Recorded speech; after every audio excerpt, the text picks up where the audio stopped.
আমার টার্গেট হচ্ছে ইসলাম। শোনার আমি বলি, আপনি কাউন্টার দেন না, না, জীবনেও না। ঠিক আছে?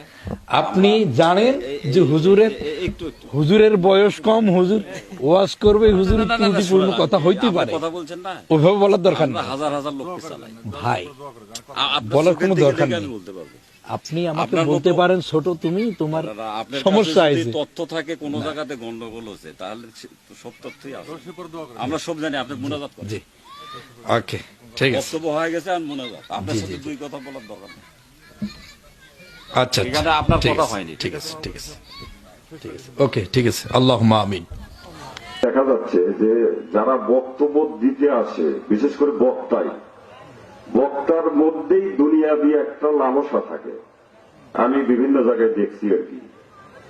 লালসাটা হচ্ছে এইরকম যে আকার ইঙ্গিতে একটা বিষয় বোঝানোর চেষ্টা করা হচ্ছে। ইদানিং হুজুররা যদি সারা জীবন বক্তব্য দেয় যে পরহেজগার লোক, ইমানদার লোক, নামাজি লোক, তাদেরকে সমাজে নেতা বানাতে হবে, তাদেরকে নির্বাচিত করতে হবে, হলো নির্বাচিত হওয়ার পরে ওখানে কি আল্লাহর আইন দ্বারা তারা দেশ পরিচালিত করতে পারবে? করতে পারবে? পারবে না। কিন্তু মানুষের তৈরি আইন দ্বারা দেশ পরিচালিত করতে হবে। তাহলে হুজুরদের যেটা উদ্দেশ্য সেটা হচ্ছে মানুষকে ইসলামের পথে নিয়ে আসা, হাদিস কোরআনের আলোকে মানুষকে বোঝানো।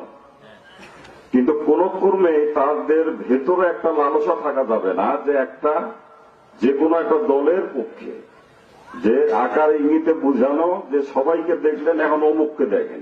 হুজুররা যদি সুকৌশলে, আগে তো অ্যাঙ্গেলে মার দিত খালি আওয়ামী লীগ, নাকি বজলুর রশিদের বক্তব্য শোনেন আপনারা, মাঝে মধ্যে আসতো, কিন্তু এখন অ্যাঙ্গেলে মার দিচ্ছে খালি কাকে মার দিতে চায়? বিএনপি অ্যাঙ্গেলে মার দিচ্ছে।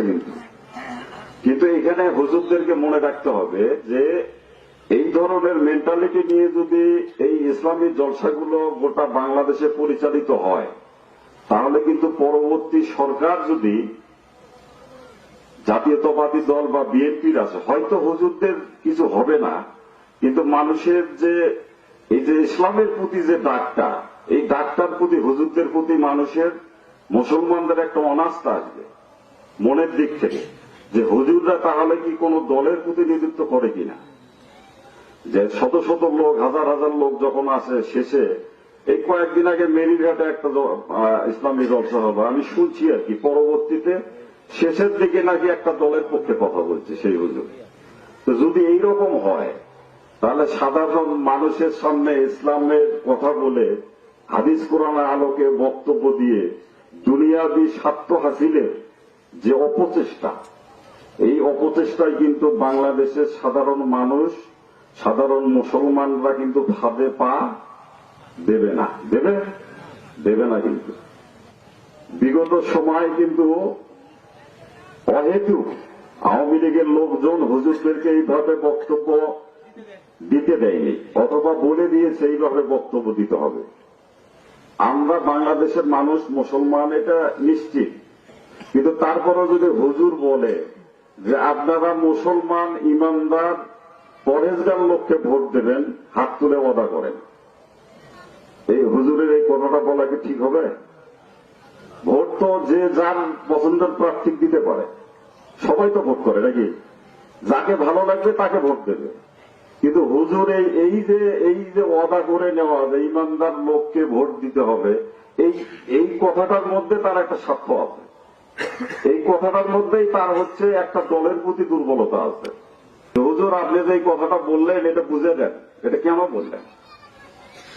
কারণ ভোট তো সবাই করতে পারে, ভোট সবাই করবে, যার যার প্রার্থী যাক ভালো লাগবে তাকে ভোট দেবে। কিন্তু আপনি বলতেছেন যে মুসলমান, ইমানদার, পরহেজগার ব্যক্তি থেকে ভোট দেবেন। সবাই তো মুসলমান, সবাই তো 5 ওয়াক্ত নামাজ পড়ার চেষ্টা করে, ইসলামের মধ্যে তো সবাই আছে। তাহলে এই কথাটা, যেখানে 95% মানুষ বাংলাদেশের মুসলমান, সেই জমিনে, সেই মাটিতে এই ধরনের কথা বলে আপনারা কি বুঝাতে চান? এই যে হুজুর এখানে বক্তব্য দিল না যে কাল কিয়ামতের মাঠে সমস্ত নেতাদেরকে দাঁড় করানো হবে এবং জিজ্ঞেস করা হবে কোন নেতা কি করেছে। তাই না? ঠিক না? আচ্ছা, বিগত 18 বছর আওয়ামী লীগ শাসন আমলটা যেটা ছিল, অনেক হুজুরদেরকে বিনা অপরাধে সাজানো আদালতের মাধ্যমে ফাঁসি দিয়েছে না? আমাদের দেলোয়ার হোসেন সাইদি, বিশ্ব বরেণ্য মুফাসসিরে কোরআন, উনি কোন দলের সদস্য হতে পারে, কিন্তু উনি যখন ওয়াজ করেছেন তখন সেই ওয়াজগুলো আওয়ামী লীগ, বিএনপি সহ যত ধরনের মানুষ আছে সবার কাছে কিন্তু উনি প্রিয় ছিল। যার কারণে পৃথিবীতে প্রথম একজন মানুষকে নিয়ে কথা হয়েছিল যে চাঁদে দেখা গিয়েছে সাইদিকে। সেই কারণে গোটা বাংলাদেশে কিন্তু আন্দোলন হয়েছিল এবং অনেক লোক মারা গিয়েছিল। তাহলে এটা তার প্রতি মানুষের একটা কত বড় আত্মবিশ্বাস। এই বিশ্বাসটা তো উনি দীর্ঘদিন কিন্তু ওয়াজ করে তৈরি করেছিল মানুষের অন্তরে। সে যে দলে করুক কিন্তু তাকে আমরা ভালোবাসি, আমি ব্যক্তিগতভাবে তাকে ভালোবাসি। তাকে ফাঁসি দেয়নি আওয়ামী লীগ, তারপরে আরো জামাতের নেতাদেরকে ফাঁসি দেয়নি। বিগত 18 বছরে বিএনপি অনেক নেতা কর্মীকে বিভিন্ন মামলায় ঝুলিয়েছে, ফাঁসি দিয়েছে।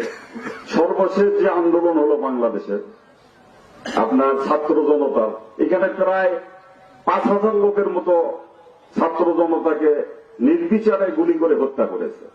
কে করেছে? আওয়ামী লীগ করেছে।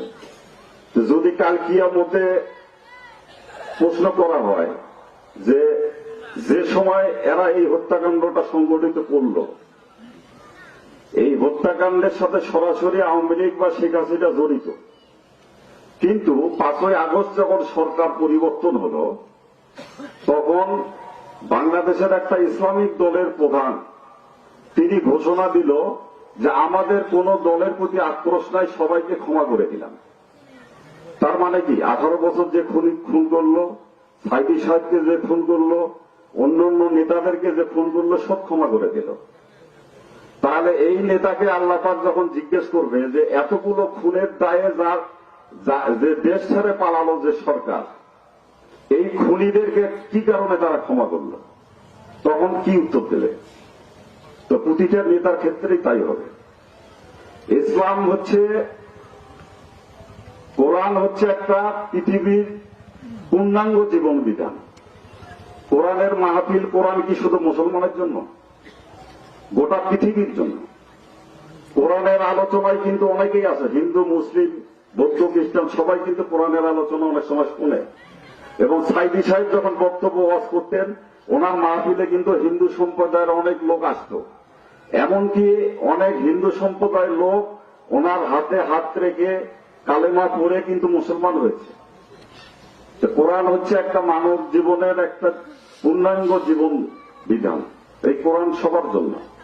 তো এখানে আমি আপনাদেরকে যে জিনিসটা বুঝাতে চাচ্ছিলাম সেটা হচ্ছে যে 5ই আগস্টের পরে এই প্রথম কিন্তু বক্তারা বক্তব্য দিচ্ছে, কিন্তু আমাদের কাছে বিভিন্ন গোয়েন্দা তথ্য আসছে এইরকম যে বক্তাদের একটা উদ্দেশ্য আছে, মেন্টালিটিতে একটা কাজ করতেছে।